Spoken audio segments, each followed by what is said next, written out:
Timeline, 5000 ans d'histoire, Richard Thuringe, Fremder. en Allemagne, mars 1945. Une explosion secoue le sol.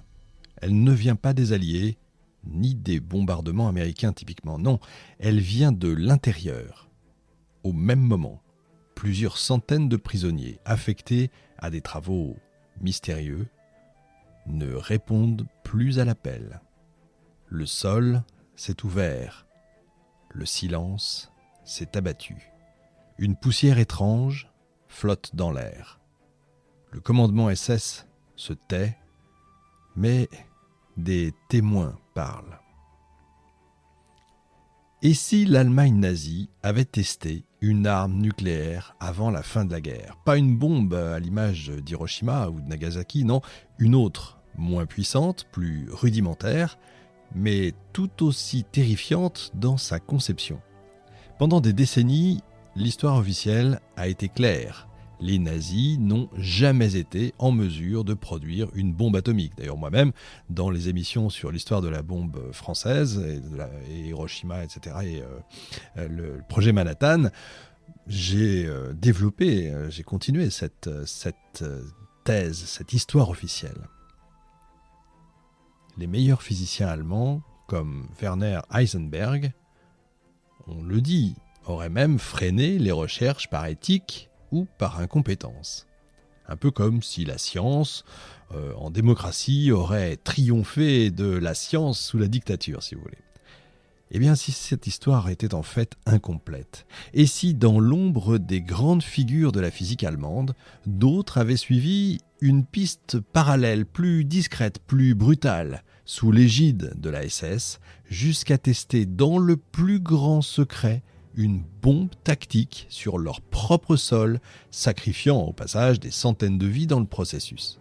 Eh bien, c'est la thèse vertigineuse du livre de Rainer Karlsch, historien allemand, qui a enquêté pendant des années sur ce qu'on appelle aujourd'hui la bombe d'Hitler. Documents soviétiques déclassifiés, témoignages inédits, analyses de sol, brevets oubliés, tout semble converger vers une même question, dérangeante, une question presque taboue. L'Allemagne nazie est-elle allée plus loin qu'on ne l'a cru dans la course à l'arme atomique ? Dans cette émission, nous allons remonter le fil de cette histoire effacée. 6 étapes, 6 plongées dans un pan oublié ou occulté de la Seconde Guerre mondiale. Et au bout de cette heure, une promesse, vous ne verrez plus jamais le nucléaire allemand du Troisième Reich comme avant. Quand on évoque l'arme atomique et le Troisième Reich, un nom surgit, Werner Heisenberg, dont je parlais tout à l'heure. Physicien de génie, prix Nobel de physique en 1932 et surtout une conscience troublée. À l'été 1945, interné avec ses collègues à Farm Hall dans une élégante demeure anglaise, il apprend par la radio la destruction d'Hiroshima. Et il tombe des nues. Il ne croyait pas ça possible. Certains y ont vu la preuve qu'il avait délibérément saboté le projet allemand, qu'il avait ralenti la course à la bombe. Une forme de, comme je disais tout à l'heure, de résistance intellectuelle, un soulagement moral, une belle histoire en somme. Sauf qu'elle est fausse. Ou plutôt, elle ne dit pas tout. Vous savez, j'en ai parlé avec certains historiens que j'ai pu recevoir dans certaines interviews, notamment Éric Branca. Vous avez entendu parler de cette histoire. Et oui, en marge du célèbre Uranverein, ce club uranium, constitué dès 1939, une nébuleuse de projets en fait a vu le jour dans le Reich. Des projets disséminés, cloisonnés, concurrents, parfois hostiles entre eux, et surtout moins visibles, moins théoriques, plus bruts. C'est marrant parce que c'est un peu le système, vous savez, alors toute proportion gardée évidemment, et pardon pour le parallèle, mais Apple par exemple, la société Apple a ce genre de système, c'est-à-dire parfois pour un projet, en tout cas c'était le cas sous Steve Jobs, pour un projet, ils en lançaient plusieurs en même temps dans la même boîte évidemment, mais ils ne se connaissaient pas, ils ne travaillaient pas côte à côte, ils étaient dans des endroits séparés, et puis c'est le premier arrivé qui avait finalement gagné et qui l'emportait. Beaucoup de startups, de grosses startups fonctionnent comme ça, notamment par ce qu'on appelle des silos. Eh bien, c'est l'un des premiers apports majeurs du livre de Rainer Karlsch, donc Hitler's Bomb en anglais, faire apparaître ces autres laboratoires, ces autres équipes, ces autres ambitions.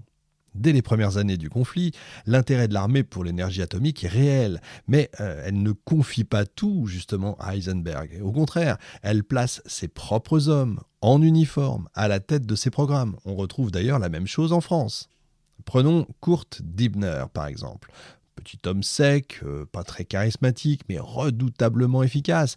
C'est un ancien de l'Institut de physique technique. Il travaille sous l'autorité du professeur Eric Schumann, chef du département des armes spéciales à l'Army Weapons Office. Ensemble, ils créent un centre de recherche à Gotha, à l'est de Berlin. Et là, loin des regards, se mène une autre aventure nucléaire, sans Heisenberg, sans Weizsäcker, sans les grandes têtes d'affiche de la science allemande. Ici, on ne cherche pas à construire une centrale expérimentale. On teste, si vous voulez, des charges explosives, on expérimente la fusion de noyaux légers, on envisage des bombes de petite taille potentiellement utilisables dans le cadre d'un repli tactique désespéré, retenez ça.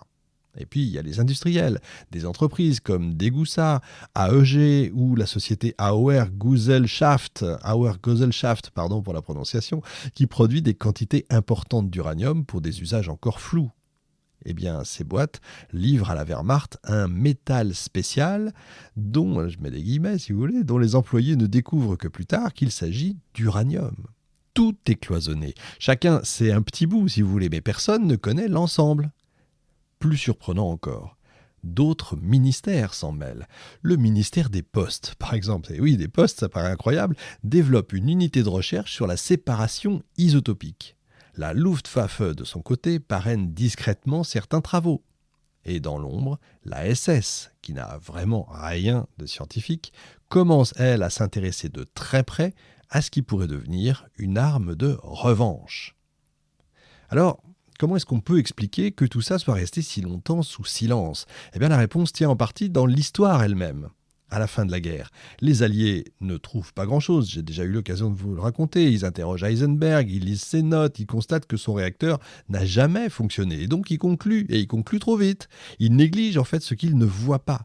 Les tests menés en Thuringe, justement, les expériences du groupe Schumann-Trinks, les rapports soviétiques, les témoins civils qui, des années plus tard, vont parler d'une explosion, je cite, qui a tout brûlé et laissé une lumière blanche aveuglante.